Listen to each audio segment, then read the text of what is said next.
Muy buenas noches, amigos del canal Centinela Patriota. Acá, como cada jueves, después de nuestro programa de las 20 horas, hacemos un análisis con Joel respecto del programa. Un análisis cortito, unas pequeñas ideas, pequeños tips que nos deja cada programa. Y la verdad es que hemos tenido bastante éxito con esta pequeña cápsula.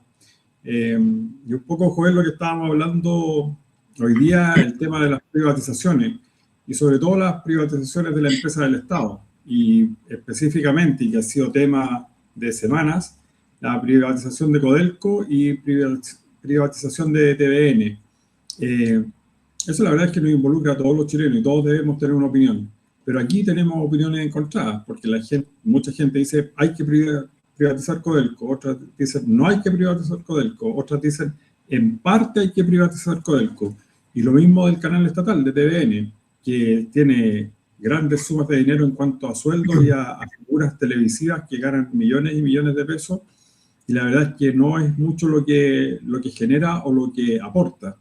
En materia de educación, en materia de cultura, la verdad es que tener series repetitivas ahí, tener realities que no conducen a nada y que solamente alimentan la prensa rosa, la verdad es que deja bastante que desear.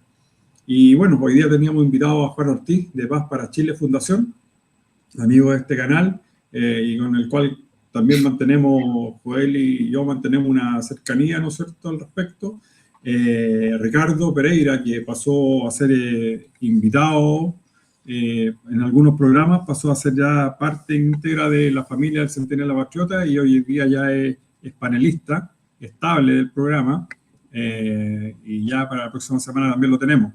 Pero bueno, el tema de privatizaciones, Joel, al respecto, tú tienes los datos, tienes números, y la verdad es que nos complica. Yo creo que el que más nos complica el tema es Codelco. Era así un poco lo que hablábamos.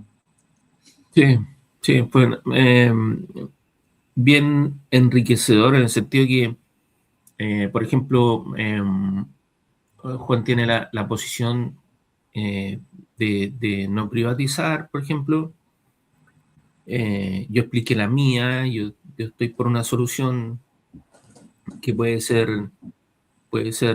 depende de cómo se realice, digamos, pueden ser en las tres facetas, ¿no es cierto? Privatizar completamente o intermedio, principalmente porque eh, no se ve en esta clase política una solución para esto.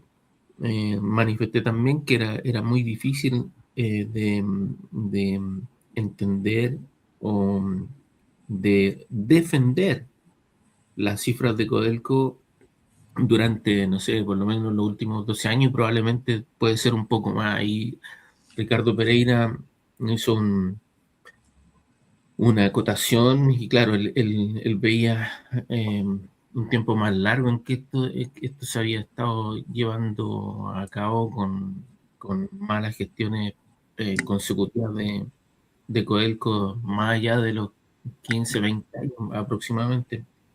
Entonces, en lo fundamental, cuando se habla de Codelco, ¿no es cierto? Lo que se entiende es que uno, o el Estado de Chile debe nutrirse, digamos, de todas las utilidades que genera esa empresa en función de que pueda con eso financiar algunas políticas públicas de interés de sus ciudadanos. Y, y en esa materia está completamente al déficit, no solo por la productividad que tiene Codelco, que ha venido cayendo sostenidamente. Por otra parte, tiene uno de los precios históricamente más importantes, más altos, digamos, de la historia. Y aún así, por eso, ¿no es cierto?, tiene un muy bajo nivel de utilidad, tiene una deuda monstruosa que solo en el periodo 22 al 25 ya más de 8.900 millones de dólares de deuda. Y considerando que Codelco obtiene tasas preferenciales, digamos. Si uno lo mira con respecto a la industria privada, Codelco tiene la facilidad, digámoslo de alguna manera, de tener una tasa preferencial exclusivamente porque es eh, una deuda garantizada por el Estado. Entonces, desde ese punto de vista, mucho menos riesgoso y, por supuesto, accede a tasas mucho mejores que la empresa privada. Entonces, con este chaquicán, digamos, de baja productividad, aumentos sostenidos del precio, una disminución de, de, de la producción, digamos, y una disminución de las utilidades, un aumento en los gastos, eso no lo toqué, ¿eh? Hay un aumento en los gastos muy sustancioso en el último tiempo,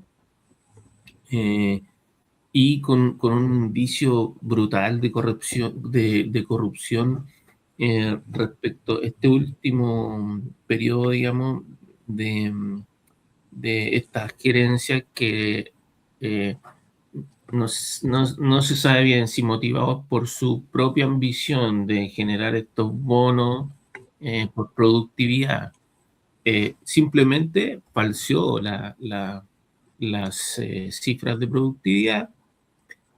Y por otro lado, un tema muy importante, los dineros que entregó al Estado Codelco son aproximadamente 7.000 millones de dólares, pero lamentablemente, cuando uno ve el efecto neto de eso respecto de la deuda que tiene Codelco, y en este mismo periodo fue de 8.900 millones de dólares, simplemente pagó esas utilidades con deuda. Y Claro. eso es lamentable, o sea, una deuda de más de 25.000 millones de dólares, que equivale al doble del patrimonio que tiene Codelco. Son todas cifras negativas, entonces, claro, es muy difícil defenderla, y desde ese punto de vista, yo, digamos, podríamos decirlo, desde la técnica, me encuentro muy de acuerdo, y claro, Juan planteó que hay un problema superior, que es el problema político, con el que incluso estoy de acuerdo con él en eso, solo que a mi parecer la solución práctica, digamos, es quitarle la billetera, bueno, privatizar, digamos, todo o parte de la empresa o de la administración, y porque la solución en el poder nuestro, en el poder legislativo, ponte tú, poder anular esta clase política, todavía falta mucho, va a correr mucho tiempo, y desde el Parlamento, la mayor parte de las reformas que se deben hacer para modificar todo esto,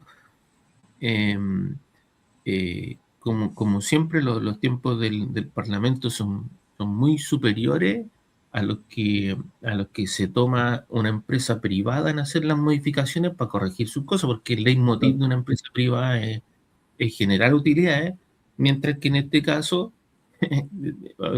aparentemente el leitmotiv de Codelco es ahorcarla, hasta no decir más, digamos, y quedarse entre medio, digamos, y un triángulo de las Bermudas en donde la plata se va quizás para aquel lado, pero es una locura los números de Codelco.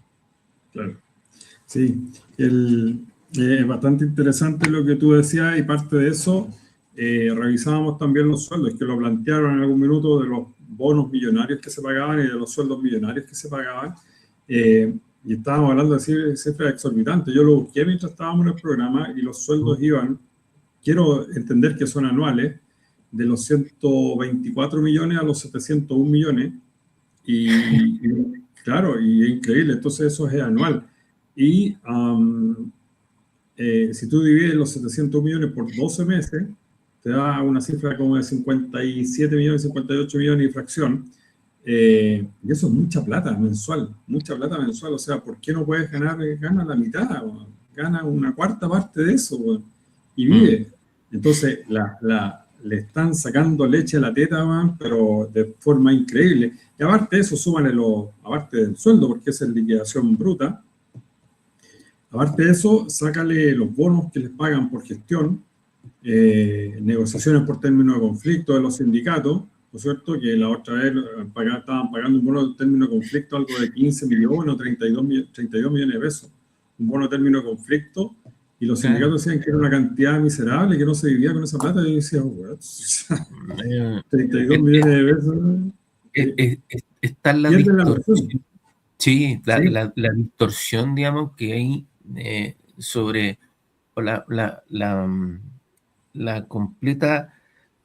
es como una forma de torcer la realidad.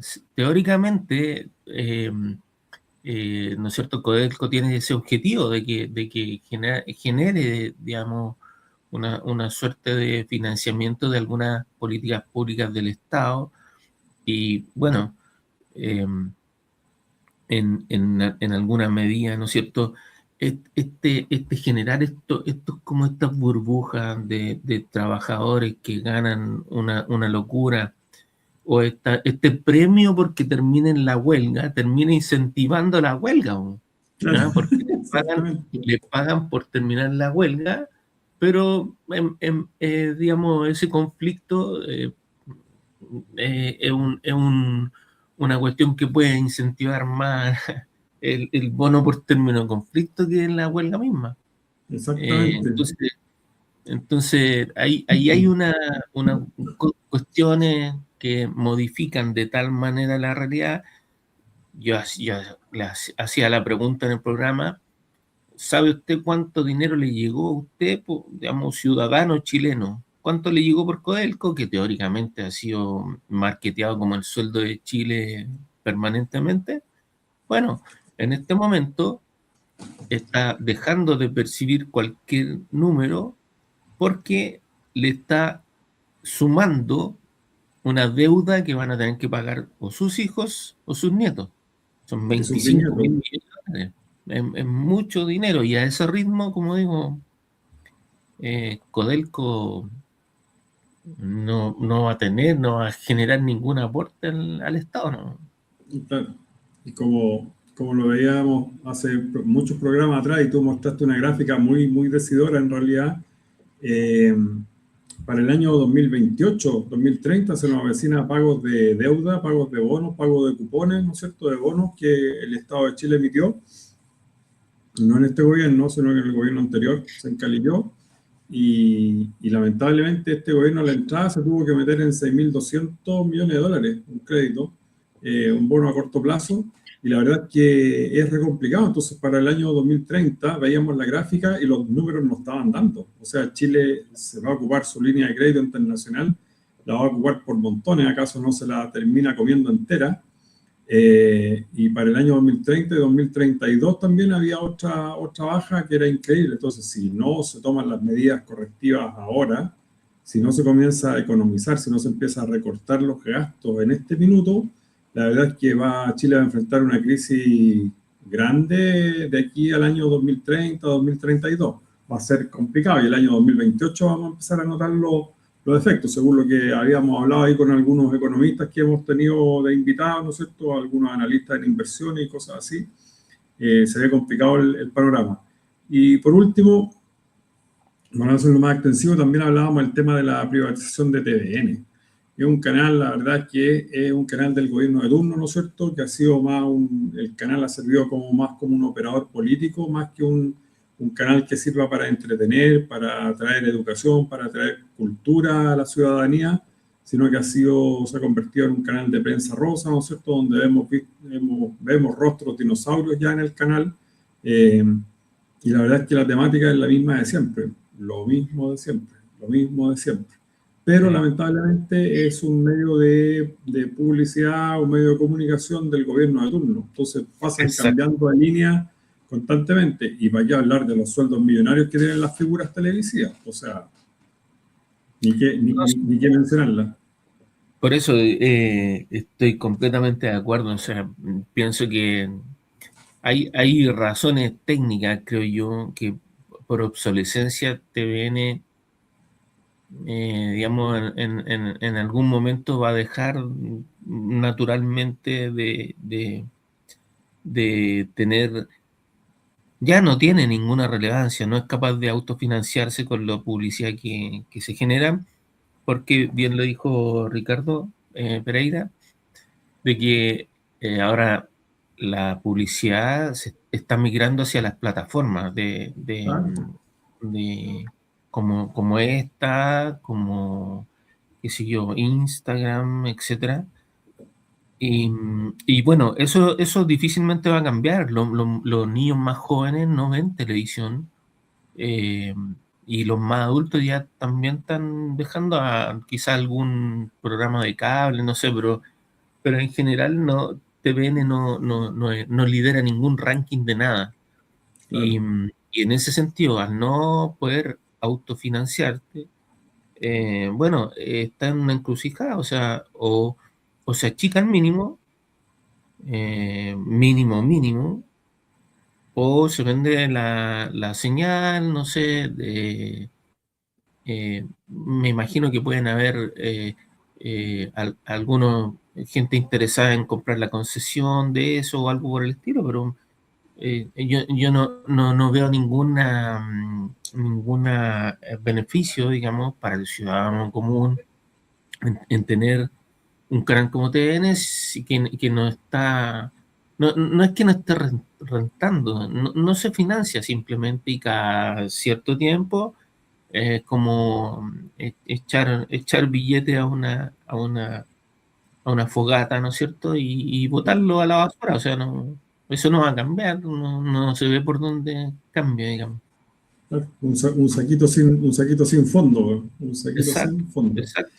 Pero bueno, la verdad es que yo creo que de esto se va a seguir hablando, como decíamos en un principio. El tema va a seguir en boga, vamos a tener muchas opiniones al respecto.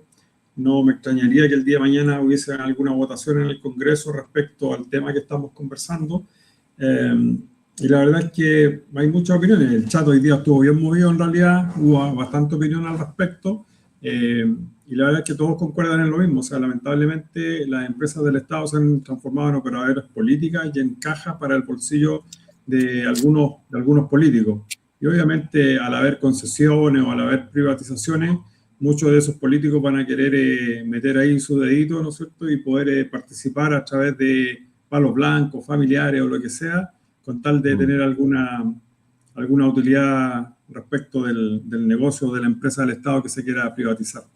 Así que, nada, pues, cada uno tiene su propia opinión y es libre de manifestarla. Así Sí. que, por tal, los esperamos, ¿no es cierto? Esperamos sus comentarios, los escuchamos en nuestro chat, déjenos sus comentarios, como siempre digo, con respeto, porque esto lo hacemos desde una plataforma basándonos en el respeto de todas las ideas, planteándolas en buenos términos. La verdad es que somos abiertos a escuchar, nosotros tenemos una línea, la cual seguimos, pero estamos dispuestos a escuchar al vecino de la vereda del frente, pero siempre y cuando con respeto. Eso sí, lo exigimos y lo pedimos. Así que, bueno, Joel, muchas gracias. Nos vemos el próximo jueves, si Dios quiere. Y atentos, se viene un entretenido tema. Yo creo que va a estar muy bueno el próximo programa. Ya lo anunciamos ya con Ricardo Pereira, ¿no es cierto? Vamos a hablar sobre el tema de las AFP y esta modificación que quieren hacer al Fondo de Inversiones y a las APB. Así que va a estar muy, muy bueno, muy entretenido y la verdad es que es un tema que no muchos conocen. Yo creo que acá es un buen espacio para enterarse de ciertos tips, aparte que Ricardo siempre entrega ahí como pequeña, ¿no es cierto?, pequeños consejitos, ¿ah? Y gratis. Sí. Así que, bueno, Joel, muchas gracias por estar y nos estamos viendo el próximo jueves, si Dios quiere. Estamos en contacto. Muchas gracias. Saludos. Que estés muy bien, gracias. Adiós. Igual. Chao, chao. Chao.